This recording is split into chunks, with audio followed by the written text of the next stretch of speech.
ಒಂದು ಬ್ಯಾಡ್ trailer cut ಇಡೀ cinema ಕೊಡೋ ಎಕ್ಸ್ಪೀರಿಯನ್ಸ್‌ನ ಹಾಳು ಮಾಡುತ್ತೆ ಅಂತಂದ್ರೆ ನೀವು ನಂಬ್ತೀರಾ? ನಂಬಲೇಬೇಕು ಆ್ಯಂಡ್ ಈ ಸಿನಿಮಾನ ನೋಡಿದ್ರೆ ಇದು ನಿಮಗೆ ಅನ್ಸುತ್ತೆ. ಇದನ್ನ ಡೀಟೇಲ್ ಆಗಿ ಮಾತಾಡ್ತೀನಿ ಮುಂದೆ. ಈಗ ರಿವ್ಯೂ ಕಡೆ ಹೋಗೋಣ. ಯಸ್. ಹಾಯ್ ಹಲೋ ನಮಸ್ಕಾರ. ನೀವು ನೋಡ್ತಾ ಇದ್ದೀರಾ ನನ್ನ ಪ್ರಕಾರ. Peddi directed by Buchi Babu Sana, starring Ram Charan in lead role and ನಮ್ಮ ಶಿವಣ್ಣ ಕೂಡ ಇದ್ದಾರೆ. ಸಿನಿಮಾ ಪ್ರೀಮಿಯರ್ ಶೋ ಮುಗಿಸ್ಕೊಂಡು ಬಂದು ರಿವ್ಯೂ ಮಾಡ್ತಾ ಇದ್ದೀನಿ. ಸಿನಿಮಾದ ಒನ್ ಲೈನ್ ಸ್ಟೋರಿ ವಿಚಾರಕ್ಕೆ ಬಂದರೆ, ಟ್ರೈಲರ್ ನೋಡಿದರೆ ನಿಮಗೆ ಇಡೀ ಕಥೆನೇ ಗೊತ್ತಿರುತ್ತೆ. ಬಟ್ ಸಿಂಪಲ್ ಆಗಿ ನೋಡದೇ ಇರೋರಿಗೆ ಹೇಳಬೇಕಂತಂದರೆ, ಪೆದ್ದಿ ಅನ್ನೋನು ತನ್ನ ಊರಿನ ಐಡೆಂಟಿಟಿಗೋಸ್ಕರ ಏನೇನೆಲ್ಲ ಮಾಡ್ತಾನೆ ಅನ್ನೋದೇ ಸಿನಿಮಾ. ಸಾಕಿಷ್ಟು. ಸೊ ಇಷ್ಟ ಆಗಿದ್ದು ಕಷ್ಟ ಆಗಿದ್ದು ವಿಚಾರಕ್ಕೂ ಹೋಗೋ ಮುಂಚೆ ಚಾನಲ್ಗೆ ಫಸ್ಟ್ ಟೈಮ್ ಬಂದಿದ್ರೆ ವಿಡಿಯೋನ ಫುಲ್ ನೋಡಿ, ಇಷ್ಟ ಆದರೆ ಮಾತ್ರ ಸಬ್ಸ್ಕ್ರೈಬ್ ಮಾಡಿಕೊಂಡು ಸಪೋರ್ಟ್ ಮಾಡಿ. ಇನ್ನು ಒಲವಾರ ಅನ್ನೋ ಒಂದು ಕನ್ನಡದ ಸಿನಿಮಾ ZEE5 OTTಲಿ ಬರ್ತಾ ಇದೆ ಇದೇ ಜೂನ್ 5ಕ್ಕೆ. ಒಂದೊಳ್ಳೆ ನಾಸ್ಟಾಲ್ಜಿಕ್ ಫೀಲ್ ಕೊಡೋ ಕಾಮಿಡಿ ಎಮೋಷ್ನಲ್ ಡ್ರಾಮಾ. ಸಿನಿಮಾ ತುಂಬ ಚೆನ್ನಾಗಿದೆ. ನಾನು ಥಿಯೇಟ್ರಲ್ಲೇ ನೋಡಿದ್ದೆ, ರಿವ್ಯೂ ಆಗಲಿಲ್ಲ, ಅದಕ್ಕೆ ರೆಕಮೆಂಡ್ ಮಾಡ್ತಾ ಇದ್ದೀನಿ, ಮಿಸ್ ಮಾಡದೆ ನೋಡಿ. ಇನ್ನು ಪೆದ್ದಿ ಸಿನಿಮಾದಲ್ಲಿ ನನಗಿಷ್ಟ ಆಗಿದ್ದು ಪೆದ್ದಿ ಅಂದರೆ ಪೆದ್ದಿ ಕ್ಯಾರೆಕ್ಟರ್ ಆ್ಯಂಡ್ ರಾಮ್ ಚರಣ್ ಅವರ ಪರ್ಫಾರ್ಮೆನ್ಸ್. ನೀವು ಸಿನಿಮಾ ನೋಡಬೇಕಂತಂದರೆ ಅದಕ್ಕೆ ಒಂದೇ ಒಂದು ಬಿಗ್ಗೆಸ್ಟ್ ರೀಸನ್ ಅಂತ ಅಂದರೆ ಅದು ರಾಮ್ ಚರಣ್ ಅವರ ಪರ್ಫಾರ್ಮೆನ್ಸ್ ಅಂತ ಹೇಳ್ತೀನಿ. ರಂಗಸ್ಥಳಂ ಆದಮೇಲೆ ಇಲ್ಲಿ ಅವ್ರಿಗೆ ಪರ್ಫಾರ್ಮ್ ಮಾಡೋದಕ್ಕೆ ಪ್ರಾಪರ್ ಸ್ಕೋಪ್ ಸಿಕ್ಕಿದೆ ಆ್ಯಂಡ್ ಆ ಕ್ಯಾರೆಕ್ಟರ್ ಕೂಡ ಆ ಪರ್ಫಾರ್ಮೆನ್ಸ್ನ ಕೇಳುತ್ತೆ.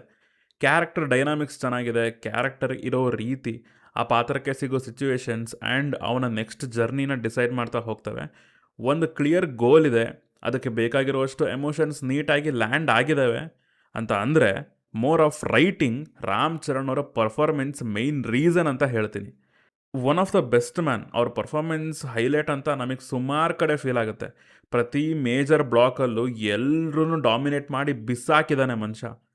ಫ್ರೇಮಲ್ಲಿ ಬೇರೆ ಯಾರೇ ಇದ್ದರೂ ಅವ್ರನ್ನ ಸೈಡಲ್ಲಿ ಹಾಕಿದ್ದಾರೆ ಪರ್ಫಾರ್ಮೆನ್ಸಲ್ಲಿ. ಸೆಕೆಂಡ್ ಹಾಫಲ್ಲಿ ಶಿವಣ್ಣ ಆ್ಯಂಡ್ ರಾಮ್ ಚರಣ್ ಇವರಿಬ್ಬರು ಕ್ಯಾರೆಕ್ಟರ್ ಮಧ್ಯೆ ಒಂದು ಸೀಕ್ವೆನ್ಸ್ ಇದೆ. ರಾಮ್ ಚರಣ್ ಅವ್ರ ಪರ್ಫಾರ್ಮೆನ್ಸ್ ಹೈಲೈಟ್ ಅಂತ ಹೇಳ್ತೀನಿ. ರಾಮ್ ಚರಣ್ ಫ್ಯಾನ್ಸ್ಗಂತೂ ಈ ಸಿನಿಮಾ ತುಂಬ ಇಷ್ಟ ಆಗೋ ಚಾನ್ಸಸ್ ಇದೆ. ಅವ್ರು ಎಕ್ಸ್ಪೆಕ್ಟ್ ಮಾಡೋದೆಲ್ಲ ಸಿನಿಮಾದಲ್ಲಿದೆ. ಒಳ್ಳೆ ಮೇಕ್ ಓವರು, ಒಳ್ಳೊಳ್ಳೆ dance numbers, power packed action blocks. ಇದ್ರ ಜೊತೆಗೆ ಪರ್ಫಾರ್ಮೆನ್ಸಿಂದನೇ ಇಡೀ ಸಿನಿಮಾನ ಸೇವ್ ಮಾಡಿದ್ದಾರೆ ಅಂತಂದರೆ ಲೆಕ್ಕ ಹಾಕಿ ನೀವೇ. ಇಡೀ ಸಿನಿಮಾದಲ್ಲಿ ರಾಮ್ ಚರಣ್ ಅವರ ಒಂದು ಪೀಕ್ ಪರ್ಫಾರ್ಮೆನ್ಸ್ನ ನಮಗಿಲ್ಲಿ ನೋಡೋಕೆ ಸಿಗುತ್ತೆ. ಇಂಟರ್ವೆಲ್ ಎಪಿಸೋಡ್ ಆದಮೇಲೆ last 1 hour of the film ನೀವು ಅಲ್ಲಿ literally peak Ram Charan experience ಮಾಡ್ತೀರಾ. ಅವ್ರ ಪರ್ಫಾರ್ಮೆನ್ಸ್ ನಿಮ್ಮನ್ನು ಆ ಕ್ಯಾರೆಕ್ಟರ್ಗೆ ತುಂಬ ಹತ್ತಿರ ಅಂತ ಅನ್ಸೋ ಥರ ಮಾಡುತ್ತೆ. ಆ ಕ್ಯಾರೆಕ್ಟರ್ ಒಂಥರ ಮೋಟಿವೇಟ್ ಮಾಡುತ್ತೆ, ಎಮೋಷನ್ಸ್ನ ಫೀಲ್ ಮಾಡಿಸ್ತಾ ಹೋಗುತ್ತೆ, ನೀವೇ ಆಟ ಆಡ್ತಾ ಇದ್ದೀರಾ ಅನ್ಸೋ ಅಷ್ಟು ಹೈ ಕೊಡುತ್ತೆ. ಇಷ್ಟೆಲ್ಲ ಪರ್ಫಾರ್ಮೆನ್ಸ್ ಮೂಲಕ ಮಾತ್ರ ಅಚೀವ್ ಮಾಡಿರೋದು ರಾಮ್ ಚರಣ್ ಅವರು. ರೈಟಿಂಗಿಂದ ಅಲ್ಲೇನೂ ಇಲ್ಲ. ಹಾಂ, ಇಷ್ಟೆಲ್ಲ ಲಿಟ್ರಲಿ ಪರ್ಫಾರ್ಮೆನ್ಸ್ ಮೂಲಕ ಅಚೀವ್ ಮಾಡಿರೋ ರಾಮ್ ಚರಣ್ ಅವ್ರಿಗೊಂದು ಲಿಟ್ರಲಿ ಸಲಾಮ್. ಶಿವಣ್ಣ ಅವ್ರಿಗೆ ಒಂದೊಳ್ಳೆ ಕ್ಯಾರೆಕ್ಟರ್ ಸಿಕ್ಕಿದೆ. ಸುಮ್ಮನೆ ಒಂದು ಕ್ಯಾಮಿಯೋ ಥರ ಟ್ರೀಟ್ ಮಾಡಿದೆ, ಒಂದೊಳ್ಳೆ ಸಪೋರ್ಟಿಂಗ್ ಕ್ಯಾರೆಕ್ಟರ್, ಕತೆಗೆ ಮೇಯ್ನ್ ಪಿಲ್ಲರ್ ಆಗಿ ನಿಲ್ಲೋ ಕ್ಯಾರೆಕ್ಟರ್ ಕೊಟ್ಟಿದ್ದು ಇಷ್ಟ ಆಯಿತು. ಇವನ್ ಅವ್ರ ಪರ್ಫಾರ್ಮೆನ್ಸ್ ಕೂಡ ತುಂಬ ಚೆನ್ನಾಗಿದೆ. ಇನ್ನು ಬುಚ್ಚಿ ಬಾಬು ಅವರ ರೈಟಿಂಗ್ ಆ್ಯಂಡ್ ಸ್ಟೋರಿ ನರೇಷನ್ಗೆ ಬಂದರೆ ನನಗೆ ಫುಲ್ ಸ್ಯಾಟಿಸ್ಫ್ಯಾಕ್ಷನ್ ಇಲ್ಲ. ಬಟ್ ಏನೇನು ವರ್ಕ್ ಆಯ್ತು ಅಂತ ಹೇಳ್ಬಿಡ್ತೀನಿ. ಸ್ಟಾರ್ಟಿಂಗ್ 20-30 ನಿಮಿಷನೇ ತುಂಬ ಟ್ರ್ಯಾಕ್ ಮಾಡಿದ್ದಾರೆ, ಬಟ್ ಓಕೆ ನೋಡ್ಬೋದು. ಆಮೇಲೆ ಹೀರೋಯಿನ್ ಪೋರ್ಷನ್ಸ್ ಅಂತೂ ಅದು ಅಟ್ಟರ್ ಕ್ರ್ಯಾಪ್ ಅದು. ದೆನ್ ಅಲ್ಲಿಂದ ಒಂದು ಟರ್ನ್ ತೊಗೊಂಡು ಪ್ರೀ ಇಂಟರ್ವ್ಯೂವರೆಗೂ ಚೆನ್ನಾಗಿತ್ತು. ಸೆಕೆಂಡ್ ಹಾಫ್ ಚೆನ್ನಾಗಿ ಸ್ಟಾರ್ಟ್ ಆಯಿತು, ಕಥೆಯಲ್ಲಿ ಒಂದೊಳ್ಳೆ ಟರ್ನಿಂಗ್ ಪಾಯಿಂಟ್ ಸಿಕ್ತು. ಅದಾದಮೇಲೆ ಲಾಸ್ಟ್ 45 ಮಿನಿಟ್ಸ್ ಏನಿದೆ, ಪರ್ಫಾರ್ಮೆನ್ಸ್ ವೈಸ್ ಹಿಡಿದು ಕೂರಿಸುತ್ತೆ ಹೊರತು, but story writing wise heavy jump ಅಂತ ಹೇಳ್ತೀನಿ. ಎಂಥ ಸಿಚುವೇಶನ್ ಅಂತಂದರೆ ಡ್ಯೂರೇಷನ್ ಇಲ್ಲ ತೋರಿಸೋದಕ್ಕೆ, ತೋರ್ಸೋಕ್ಕೂ ಆಗಲ್ಲ, ಬಿಡೋಕ್ಕೂ ಆಗಲ್ಲ, ಅದಕ್ಕೆ ಲಿಟ್ರಲಿ ಜಂಪೇ ಮಾಡಿಬಿಟ್ಟಿದ್ದಾರೆ. ಬಟ್ ಕ್ಲೈಮ್ಯಾಕ್ಸ್ ಸಿನಿಮಾನ ಚೆನ್ನಾಗಿ ಎಂಡ್ ಮಾಡುತ್ತೆ. ಬುಚ್ಚಿ ಡೈಲಾಗ್ಸ್ ನನಗೆ ಇಷ್ಟ ಆದವು ಸಿನಿಮಾದಲ್ಲಿ. ಚೆನ್ನಾಗಿದೆ, ಲಿಟ್ರಲಿ ಡೈಲಾಗ್ಸ್ ತುಂಬ ಚೆನ್ನಾಗಿದೆ. ಸಿನಿಮಾದ ಕೋರ್ ಐಡಿಯಾ ಏನಿತ್ತು ಅದನ್ನು ಎಮೋಷ್ನಲಿ ಪೆದ್ದಿ ಕ್ಯಾರೆಕ್ಟರ್ ಡೈಲಾಗ್ಸ್ ಮೂಲಕ ಚೆನ್ನಾಗಿ ಹೇಳಿದರು ಅಂತ ಅನ್ಸೋಕೆ ಶುರುವಾಯಿತು ನನಗೆ. ಒಂದು ಮಾಸ್ ಕಮರ್ಷಿಯಲ್ ಸಿನಿಮಾಗೆ ಸ್ಪೋರ್ಟ್ಸ್ ಡ್ರಾಮಾನ ಹಾಕಿ ಬ್ಲೆಂಡ್ ಮಾಡಿ ತೋರಿಸೋಕೆ ಟ್ರೈ ಮಾಡಿರೋ ಎಫರ್ಟ್ಸ್ ಕಾಣಿಸ್ತು. ಇನ್ನು music wise I felt decent. ಒಂದು ಕನ್ಸಿಸ್ಟೆನ್ಸಿ ಅನ್ನೋದಿಲ್ಲ, ಸೀನ್ ಟೆಂಪೋ ಮೇಲೆ ಹೊಡ್ಕೊಂಡು ಹೋಗಿದ್ದಾರೆ ಸ್ಕೋರ್ನ, ಥಿಯೇಟ್ರಲ್ಲಿ ನೋಡಿಸ್ಕೊಂಡು ಹೋಗುತ್ತೆ. Songs were good, theatrical experience ಚೆನ್ನಾಗಿತ್ತು. ಇನ್ನು ಸಿನಿಮಾದಲ್ಲಿ ನನಗೆ ಕಷ್ಟ ಆಗಿದ್ದು ಮೇಯ್ನ್ಲಿ ಹೀರೋಯಿನ್ ಪೋರ್ಷನ್ಸ್. ಒಂದು 30 ನಿಮಿಷ ಸುಮ್ಮನೆ ತಿಂದು ಹಾಕಿದ್ದಾರೆ ಸಿನಿಮಾದಲ್ಲಿ. ಲಿಟ್ರಲಿ ಕತೆಗೆ ಒಂದು ಟರ್ನ್ ಬೇಕಿತ್ತು, ಲಿಟ್ರಲಿ ಬೇಕಿತ್ತು, ಬಟ್ ಅದಕ್ಕೆ ಈ ಕ್ಯಾರೆಕ್ಟರ್ ಅವಶ್ಯಕತೆ ಇರಲಿಲ್ಲ. ಯೂಸ್ ಇಲ್ಲ. ಲವ್ ಟ್ರ್ಯಾಕು ಅದು ಲವ್ ಟ್ರ್ಯಾಕ್ ಅಲ್ಲವೇ ಅಲ್ಲ ಬಿಡಿ. ಆ ಟರ್ನಿಂಗ್ ಪಾಯಿಂಟ್ಗೆ ಹೀರೋಯಿನ್ನೇ ಬೇಕಾಗಿರಲಿಲ್ಲ ಅಂತ ಅನ್ನಿಸ್ತು ನನಗೆ. ಅಲ್ಲ, ಎಮ್ಮನ್ ಕರ್ಸೋದು, ಸೀರೆ ಬಿಚ್ಚಿ ಸೈಡಿಗೆ ನಿಲ್ಲಿಸೋದು, ಏನಕ್ಕೆ ಬೇಕು ಇವೆಲ್ಲ? ಈ ಕ್ಯಾರೆಕ್ಟರ್ಗಳೆಲ್ಲ ಏನಕ್ಕೆ ಬರೀತೀರಾ ಅವ್ರಿಗೆ ಅಂತ. ಅಗೈನ್ ಲಿಟ್ರಲಿ ಅವ್ರ ಪರ್ಫಾರ್ಮೆನ್ಸ್ ಚೆನ್ನಾಗಿ ಮಾಡ್ಲೂಬೋದು, ಬಟ್ ಈ ಥರ ಕ್ಯಾರೆಕ್ಟ್ರಲ್ಲಿ ನೋಡಿ ನೋಡಿ ನೋಡಿ ಆ ಎಮ್ಮನ ಮೇಲೆ ನಮಗೆ ನಂಬಿಕೆನೇ ಹೋಗ್ಬಿಡುತ್ತೆ. ತುಂಬ ಕ್ರಿಂಜ್ ಗುರು, ಲಿಟ್ರಲಿ ತುಂಬ ಕ್ರಿಂಜು. ಜಾನ್ವಿ ಅವ್ರು ಇರೋ ಸೀನ್ಸ್ ಅಂತೂ ಲಿಟ್ರಲಿ ಕ್ರಿಂಜ್ ಇದೆ. ಆ ಡೈಲಾಗ್ ಡೆಲಿವರಿ, ಅವ್ರು ಸಿಕ್ಕಿರೋ dubbing, literally pure cringe. Janhvi Kapoor ಅವರೇ ಕ್ರಿಂಜ್ ಅನ್ನೋದಕ್ಕಿಂತ ಅವ್ರಿಗೆ ಬರೆದಿರೋ ಕ್ಯಾರೆಕ್ಟರ್ ಕ್ರಿಂಜ್ ಅಂತ ಹೇಳ್ತೀನಿ. ಅವ್ರದ್ದೇನು ತಪ್ಪಿಲ್ಲ. ಅವ್ರನ್ನ ಆ ಥರ ತೋರಿಸಿದ್ರೆ, ಸೆರಗ್ ಬಿಚ್ಚಿ ಬಿಚ್ಚಿ ತೋರಿಸಿದ್ರೆ ಜನ ಬಂದು ಥಿಯೇಟ್ರಿಗೆ ನೋಡ್ತಾರೆ ಅಂತ ಅಂದ್ಕೊಂಡಿರೋ ಆ ಚೀಪ್ ಥಾಟ್ ಸರಿ ಇಲ್ಲ ಅಷ್ಟೇ. ಆ ಕ್ಯಾರೆಕ್ಟರ್ನ ಅಲ್ಲಲ್ಲಿ ಕ್ಲೋಸ್ ಮಾಡೋದಕ್ಕೆ ಅಂತ ತಗೊಂಡು ಬಂದರೂ ಕೂಡ ಯಾಕಪ್ಪ ಬಂತು ಈ ಕ್ಯಾರೆಕ್ಟರ್ ಅಂತ ಅನಿಸುತ್ತೆ. ಇನ್ನು ಕ್ಯಾಸ್ಟಿಂಗ್ ಆ್ಯಂಡ್ ದೇರ್ ಪರ್ಫಾರ್ಮೆನ್ಸ್, ಯಾಕೆ ಈ ನಾರ್ತ್ ಆ್ಯಕ್ಟರ್ಸ್ಗಳನ್ನು ಫೋರ್ಸ್ಫುಲಿ ಹಾಕ್ಕೊಂಡು ರುಬ್ತಾ ಇದ್ದಾರೆ ತೆಲುಗು ಅವರು ಅಂತ ನನಗೆ ಅರ್ಥ ಆಗ್ತಾ ಇಲ್ಲ. ಅವ್ರ ಪರ್ಫಾರ್ಮೆನ್ಸ್ ಕೂಡ ಓವರ್ ಅನಿಸ್ತಿತ್ತು. ಡಬ್ಬಿಂಗ್ ಅಂತೂ ಅದು ನೆಕ್ಸ್ಟ್ ಲೆವೆಲ್ ವರ್ಸ್ಟು. ನಾನು ನೋಡಿದ್ದು ತೆಲುಗು ಒರಿಜಿನಲ್ ಸಿನಿಮಾನೇ, ಅದನ್ನು ನೋಡ್ತಿದ್ದೀನ ಇಲ್ಲ ಯಾವ್ದಾರ ತೆಲುಗು ಡಬ್ಬಿಂಗ್ ಸಿನಿಮಾ ನೋಡ್ತಿದ್ದಾನ ಅಂತ ಅನ್ಸೋಕೆ ಶುರುವಾಯಿತು. ಅಷ್ಟು ವರ್ಸ್ಟ್ ಇದೆ ಡಬ್ಬಿಂಗು. ಈಗ ನಾರ್ತ್ ಆರ್ಟಿಸ್ಟ್ಗಳನ್ನ ತೊಗೊಂಡಿದ್ದಾರೆ ಪರ್ಫಾರ್ಮೆನ್ಸ್ಗೆ, ಫೈನ್. ಅಟ್ಲೀಸ್ಟ್ ಡಬ್ಬಿಂಗ್ ಆದರೂ ತೆಲುಗವ್ರ ಕಡೆಯಿಂದ ಮಾಡಿಸಿ, ಇಟ್ ಫೀಲ್ಸ್ ಮೋರ್ ಅಥೆಂಟಿಕ್ ಅಲ್ವಾ. ಸುಮ್ಮನೆ ಅವ್ರ ಹತ್ರನೇ ಡಬ್ಬಿಂಗ್ ಮಾಡಿಸ್ಕೊಂಡು ಅದಕ್ಕೆ ಕೆಟ್ಟದಾಗಿ ಕೇಳಿಸಿ ಅವರು ಆ ತೆಲುಗುನೇ ವಿಚಿತ್ರವಾಗಿ ಮಾತಾಡ್ತಿದ್ದಾರೆ. ಸೊ ಈ ಅಪ್ರೋಚ್ ನಂಗೆ ಅಷ್ಟು ವರ್ಕ್ ಆಗಲ್ಲ. ಅವ್ರು ಅಟ್ಲೀಸ್ಟ್ ಪರ್ಫಾರ್ಮೆನ್ಸ್ಗೋಸ್ಕರ ತೊಗೊತಾರ, ಓಕೆ ಫೈನ್. ಬಟ್ ಅವರಿಂದ ಆ ಡಬ್ಬಿಂಗ್ನ ಬರದೇ ಇರೋ ತೆಲುಗುನ ಬರ್ಸಿ ಅದು ತೆಲುಗುನೇ ಅಲ್ಲ ಅಂತ ಅನ್ಸೋಕೆ ಶುರುವಾಗುತ್ತೆ. ಸೊ ನನಗೆ ಅವ್ರ ಕಾಸ್ಟಿಂಗ್ ಲಿಟ್ರಲಿ ನನಗೆ ಅಷ್ಟು ವರ್ಕ್ ಆಗಲಿಲ್ಲ ಸಿನಿಮಾದಲ್ಲಿ. ದೆನ್ ರೈಟಿಂಗ್ ವೈಸ್ ಸಿನಿಮಾ ಅಷ್ಟೇನು ಹೊಸದನ್ನು ಆಫರ್ ಮಾಡೋದಿಲ್ಲ. ತುಂಬ ಕಮರ್ಷಿಯಲ್ ಎಲಿಮೆಂಟ್ಸ್ ಆ್ಯಡ್ ಆಗಿ, ನರೇಷನ್ ಸ್ಲೋ ಆಗಿ, ಸ್ಕ್ರೀನ್ ಪ್ಲೇ ಲಿಟ್ರಲಿ ಲ್ಯಾಗ್ ಅನ್ಸೋಕೆ ಶುರುವಾಗುತ್ತೆ. ಆ್ಯಂಡ್ ಲಾಸ್ಟ್ 40 ನಿಮಿಷ ಏನಿದೆ ಅಲ್ಲೊಂದು ಜಂಪ್ ಆಗುತ್ತೆ ಕಥೆಯಲ್ಲಿ. ಸಿನಿಮಾ ಮೇನ್ ನಿಂತಿರೋದೇ ಒಂದು ಸ್ಪೋರ್ಟ್ಸ್ ಡ್ರಾಮಾ ಮೇಲೆ.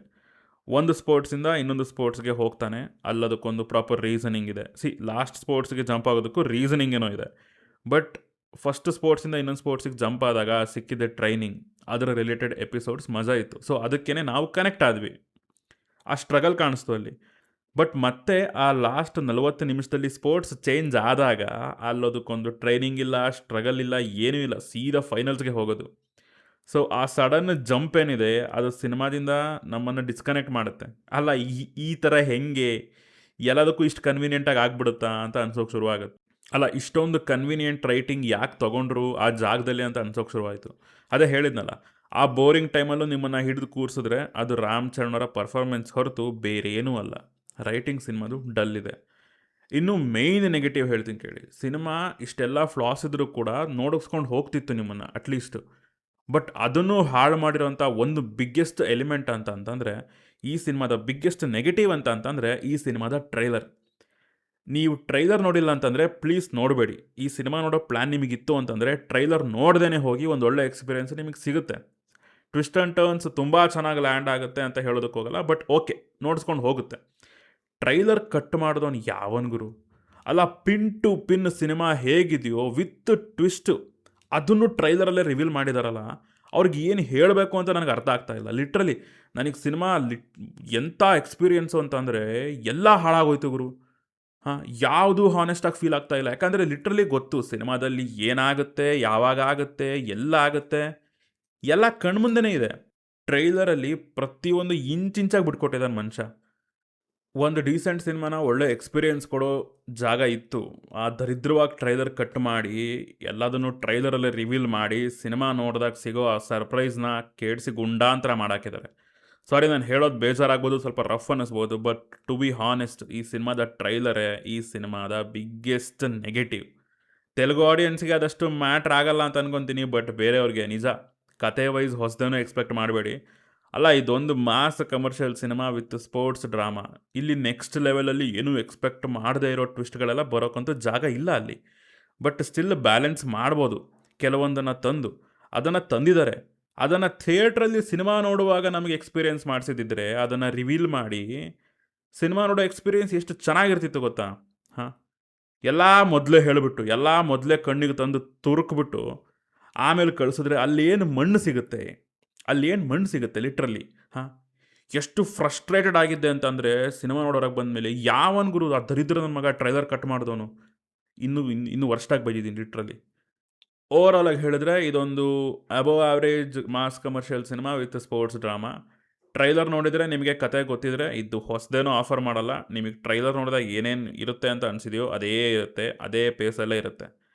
ನಿಮಗಿದ್ರ ಬಗ್ಗೆ ಏನೂ ಗೊತ್ತಿಲ್ಲ ಅಂತಂದರೆ ಮೇ ಬಿ ನಿಮ್ಗೆ ಇನ್ನೂ ಜಾಸ್ತಿ ಇಷ್ಟ ಆಗ್ಬೋದು, ಒಂದೊಳ್ಳೆ ಬೆಟರ್ ಎಕ್ಸ್ಪೀರಿಯೆನ್ಸ್ ಸಿಗ್ಬೋದು. ನನಗೆ ಲಿಟ್ರಲಿ ತುಂಬ ಪ್ರಿಡಿಕ್ಟಬಲ್ ಆಗೋಯ್ತು ಸಿನಿಮಾ. ಸೊ ಇದಿಷ್ಟು ನನಗೆ ಈ ಸಿನಿಮಾ ನೋಡಿ ಹೇಳಬೇಕು ಅನ್ಸಿದ ವಿಚಾರಗಳು. ನಿಮಗೇನಾದರೂ ಹೇಳಬೇಕಂತ ಅನಿಸಿದ್ರೆ ಕೆಳಗಡೆ ಕಮೆಂಟ್ಸ್‌ನಲ್ಲಿ ತಿಳಿಸಿ ಅಂತ ಹೇಳ್ತಾ, ಒಲವರನ ಮಿಸ್ ಮಾಡಬೇಡಿ. OTTಲಿ ನೋಡಿ ಅಂತ ಹೇಳ್ತೀನಿ. ಸೊ ಸಿಗೋಣ ಮುಂದಿನ ವಿಡಿಯೋದಲ್ಲಿ. ಬಾಯ್.